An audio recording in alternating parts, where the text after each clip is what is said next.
Për 3 ditë me radhë, në datat 27, 28, 29 qershor, Puka do të mirëpres kampionatin kombëtar të boksit U19, përmes të cilit ekipet të ndryshme dhe boksierë të spikatur do të durojnë emocione të forta sportive.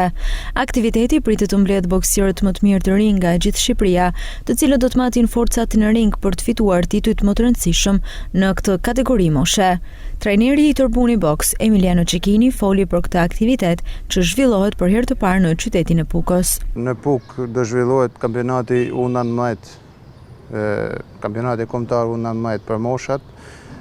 Faktikisht është një eveniment për herë të parë në Pukë dhe besoj që ka me pas pjesëmarrje të spërdashve pokjan, por edhe me gjerë, pasi pritet një aktivitet shumë i fortë dhe me pjesëmarrjen e gjitha ekipeve nga gjithë Shqipëria. Cecchini tha se synon që në këtë aktivitet i jap titullin e parë kampion në boks qytetit të Pukës me ekipin e Tërbunit. Ne kemi zhvilluar seanca stëvjetore, nga 2 seanca stëvjetore në ditë, kemi element shumë pretendues.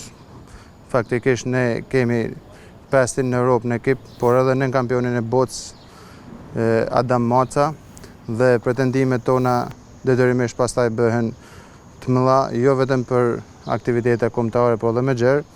Për këtë kampionat ne kemi formacion të plot, kemi plotësuar gjitha peshat dhe marrim pjesë në gjitha peshat dhe synojmë në gjitha peshat që të dalim kampion individual dhe pastaj ekipor me formacionin që kena. Ne shpresojmë dhe synojmë për titullin kampion, t'i napim Pukës për herë të parë edhe këtë eveniment, por edhe titullin kampion për ekipin e Tërbuni Boks.